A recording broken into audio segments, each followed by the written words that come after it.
좋은 날입니다. 성령님께서 오늘도 여러분의 심령 가운데 큰 은혜와 평강으로 함께 해주시기를 주님의 이름으로 축복합니다. 오늘은 가정세미나 제6과 세 번째 시간입니다. 어제부터 구체적으로 어떻게 하면 우리 가정을 하나로 결속할 수 있을까 하는 문제를 우리가 한번 짚어봤습니다. 첫 번째로는 그리스도 안에서 거듭나야 된다. 하나님의 자녀가 되어야 된다. 그래야만 자기가 죄인인 걸 알고 겸손할 수 있고 용서할 수 있고 하나님이 세우신 영적 질서에 순복하게 되고 무엇보다 하나님의 뜻을 추구하며 살아가게 된다. 그런 사람이 진정한 영적 가족이라고 예수님도 말씀하신 거예요. 두 번째 중요한 것은 가족이 서로 섬길 때 마음과 마음이 하나로 결속되어진다. 예수님이 제자들의 발을 씻길 때 제자들의 마음이 감동되어서 예수님을 위해서 나중에는 십자가에 매달려 거꾸로 죽기까지 순종하는 완전한 결속이 이루어진 것과 마찬가지다. 이 모든 것이 6월절 식사 중에 일어난 이야기입니다. 굉장히 중요한 가정을 하나 되게 하는 일에 대한 이야기를 지금 들려주고 있는 거예요. 지금 세 번째로는 우리 가족 구성원이 함께 시간을 의미 있고 가치 있는 시간을 보낼 때 우리는 하나로 결속될 수 있습니다. 요한복음 14장에 보면 그런 이야기가 나옵니다. 지금 잘 생각해 보세요. 예수님은요, 제자들과 함께 6월절 식사 자리에 있습니다. 6월절 식사는 특별한 가족만의 시간입니다. 가족끼리 영적인 의미를 설명하고 다음 세대에 전달하는 시간이었습니다. 이것을 유념하시기 바랍니다. 의미 있는 시간을 보내었습니다. 단순히 축구하고 같이 애들하고 장기 뜨고 바둑 뜨고 같이 그냥 게임하고 인터넷 게임도 같이 해주고 그러면 굉장히 좋은 아빠로 찾아가시는데 그것도 중요하지만 그것보다 더 중요한 것은 이런 가족끼리만 모이는 시간에 무엇을 했느냐 하는 것이 중요합니다. 많은 부모들이 자기 자녀들에게 시간을 함께 내주고 함께 놀아주지 못하는 것 때문에 미안한 마음을 가집니다. 맞습니다. 실제로 너무나 바쁜 세상입니다. 엄마도 일하고 아빠도 일하고 자녀들은 공부하고 함께 가족끼리 보낼 시간이 없는 것이 사실입니다. 그래서 그런지 많은 가정 세미나를 보면은 자녀들하고 좋은 시간을 보내라, 같이 오락도 해주라, 축구도 하고 장기도 뜨고 바둑도 뜨고 또 같이 여행도 가고 이런 이야기를 많이 하는데 저는 거기에서 중요한 사항이 결여되었다고 저는 생각합니다. 그것은 뭔가 아니 과연 하나님께서 우리 가정에 주신 부르심은 무엇이며 우리가 어떻게 하나님을 섬길 때 바로 섬길 때 하나님이 축복을 주시는가 하는 것에 대한 그런 시간을 보내지 않는다는 것입니다. 제일 좋은 방법은 가족 예배를 드리는 것입니다. 여행을 가서도 가족 예배를 드리고 규칙적으로 가족 예배를 드리는 것입니다. 저는 볼 때 유대인의 가정이 아름다운 모델이 되어진다고 생각합니다. 함께 시간을 보내는 일에 의해서 모델이 된다는 것입니다. 질문을 제가 이렇게 한번 던져볼게요. 어떻게 하면 가족끼리 가장 좋은 시간을 보낼 수 있습니까? 가장 효과적으로 보낼 수 있습니까? 가족끼리 함께 시간을 보낼 때 우리는 무엇을 해야 될까요? 할 때 저는 유대인의 가정을 머리에 떠올립니다. 유대인의 가정은요, 모든 것이 안식일과 그리고 여호와의 절기를 중심으로 그들이 모든 가족 시간이 흘러갑니다. 오늘 본문에서도 보세요. 6월절에 예수님께서 그의 제자들과 함께 시간을 보내면서 가장 중요한 말씀을 그때 하시잖아요.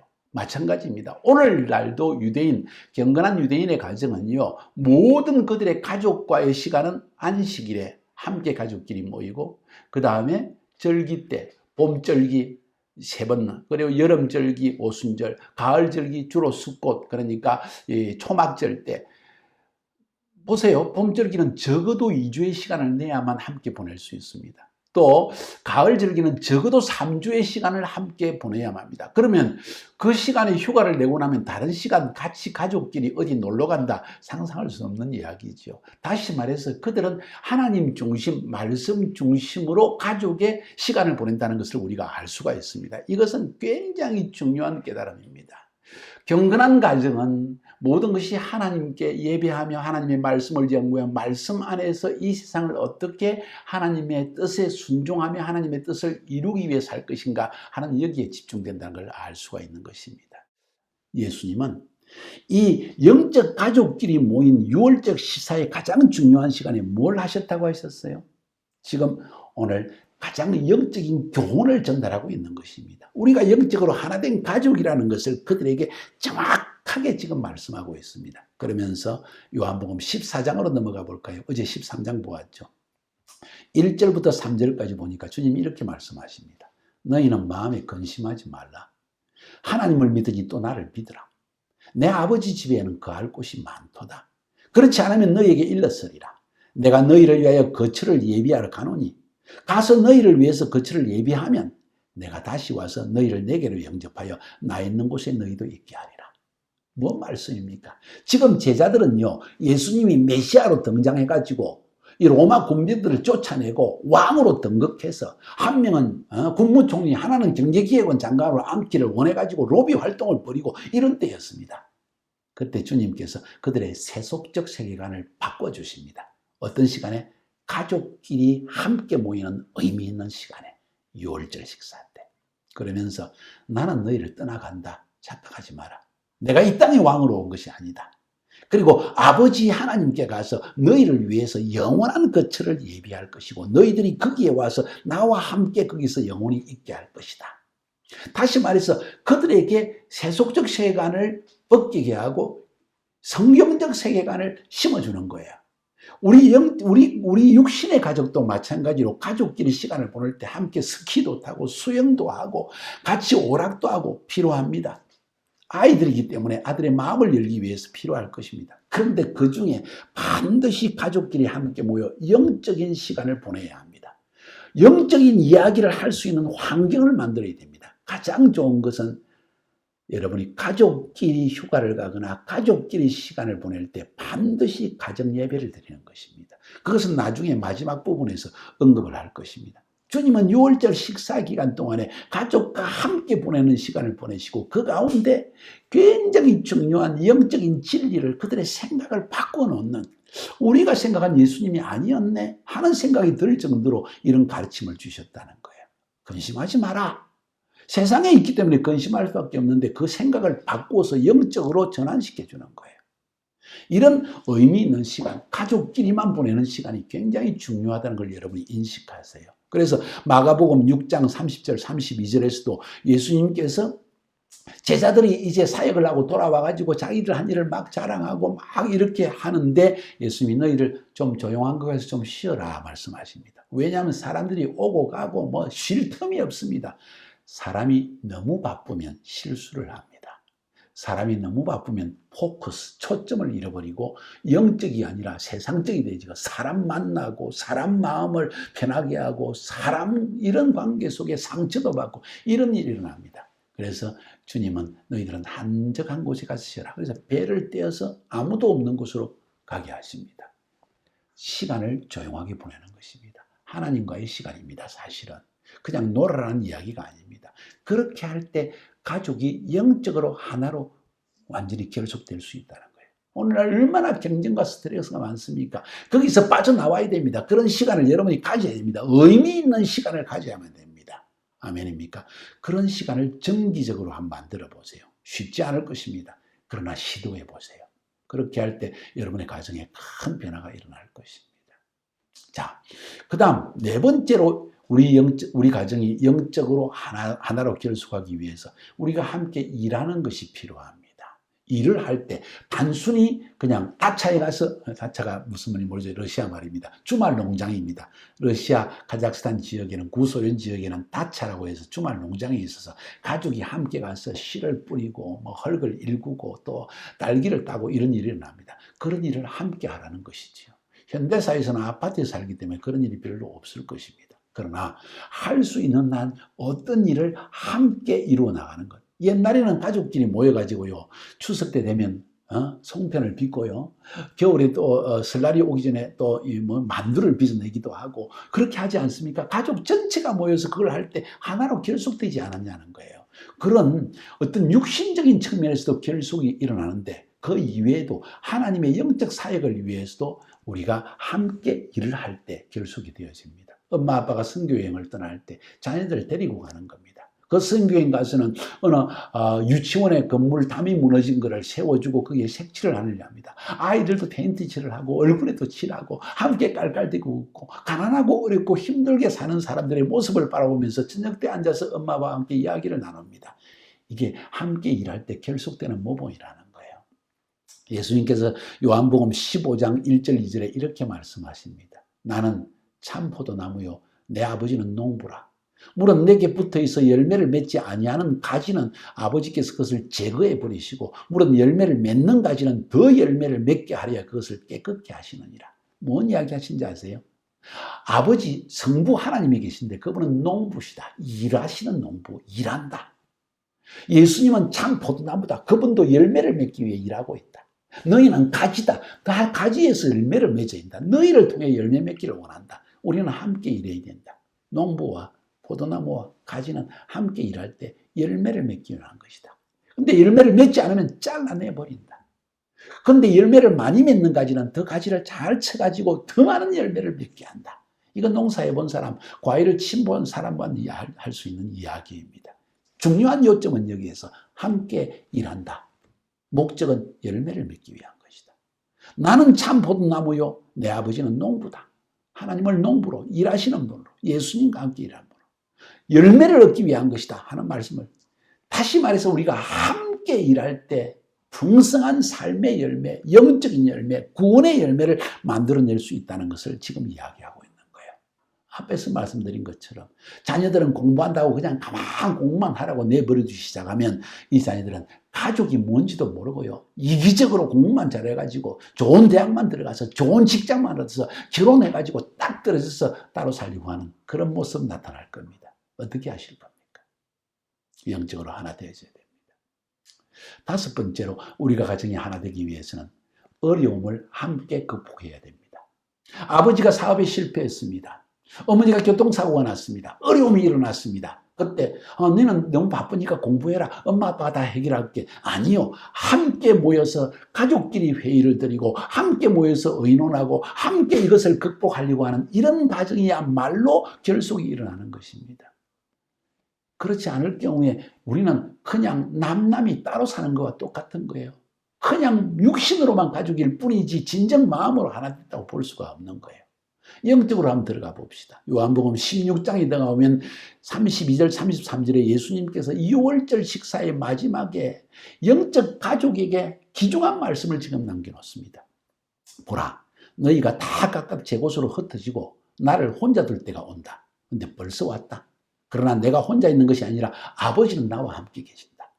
이것을 너희에게 지금 말하는 이유는 너희로 내 안에서 평안을 누리게 하려는 것이다. 내 안에 있으면 하나님이 내 안에 거하시고 나도 너희 안에 있다는 이야기예요. 세상에서 너희가 환난을 당하나 담대하라 내가 세상을 이기었노라. 뭐 말씀하시는지 잘 생각해 보세요. 주님이 말씀하시기를 너희들 날 버려두고 떠날 것이다. 가족의 가장인 내가 어려움을 겪을 때 너희는 나를 버리고 떠날 것이다. 근데 나중에 결국 나에게 돌아오게 된다는 이야기예요. 근데 나는 너희를 떠나서 아버지께로 가지만 너희는 세상에 있기 때문에 환난을 당하게 될 것이다. 내가 이 말을 하는 이유는 이 환난 때 너희들이 하나로 결속해야 된다. 어려움을 함께 극복해야 된다. 핍박을 함께 믿음으로 이겨내야 된다. 그 말씀은 내가 세상을 이겼기 때문에 너희는 함께 겹치면 결속하면 하나로 뭉치면 환난도 이겨낼 수 있다. 그런데 따로따로 떨어지면 다 죽게 될 것이다. 이런 말씀이에요, 여러분. 이 말씀을 지금 주님 하는 거예요. 그러니까 고난의 시간에 서로 돕는 것, 고난의 시간에 그 사람의 어려움에 동참하는 것, 그때 진정한 결속이 일어난다는 거예요. 사실 가정과 우리 교회와 혹은 개인의 삶에 고난이 딱 일어나면, 어려움이 일어날 때 이 사람이 나와 함께하는 사람인지 다른 사람인지 확실히 구분이 갑니다. 우리는 어릴 때부터 자녀들에게 나가 아니라 우리라는 이 하나된 개념을 계속 가르쳐 나가야 할 것입니다. 어려움의 시간에 어려움을 자녀들에게 설명해 주는 일이 있어야 할 것입니다. 그러면서 주님이 너희는 흩어질 것이고 나를 홀로 남겨둘 것이다 하는 이야기를 했죠. 제자들은 주님을 남겨두고 떠나가 버렸습니다. 그러나 주님은 그것을 책망하려고 한 것이 아니라 나중에 환난의 때가 올 것이다. 그때 너희들이 하나 되어라는 의미에서 이 말씀을 하신 것입니다. 그러면서 격려의 말씀까지 하십니다. 누가복음 22장 28절에 너희는 내가 시련을 겪는 동안에 나와 함께한 사람들이다. 오히려 칭찬을 하십니다. 대제사장에게 바리새인에게 공격을 당하고 또 산헤리온 회원들에게 공격을 당할 때에도 너희들은 나와 함께 마음으로 함께한 자들이다 하면서 그들을 위로하십니다. 그래서 그들이 주님을 버렸고 도망갔다 할지라도 겟세마네 동산에서 도망가고 십자가에서 도망가고 멀찍이서 십자가를 바라보았다 할지라도 주님이 그들이 완전히 주님을 버리지 못하도록 아직 나는 너희와 함께 있다는 그 안도감을 주시는 것입니다. 사람은 고난을 통과할 때 진짜 가족이 누군지를 알 수 있는 것입니다. 사람은 인생의 어려운 일을 통과할 때 비로소 나를 도와주고 나에게 힘을 준 사람과 하나 되게 되는 것은 자연스러운 법칙입니다. 사도 바울도요, 그에게 나의 동료, 동역자, 혹은 나의 동료 죄수 이런 표현을 썼습니다. 신라, 같이 빌립보 감옥에 갇혔습니다. 디모데도 바울과 함께 또 로마의 감옥에 갇히기도 했다는 것을 사례를 통해 한번 볼 수가 있습니다.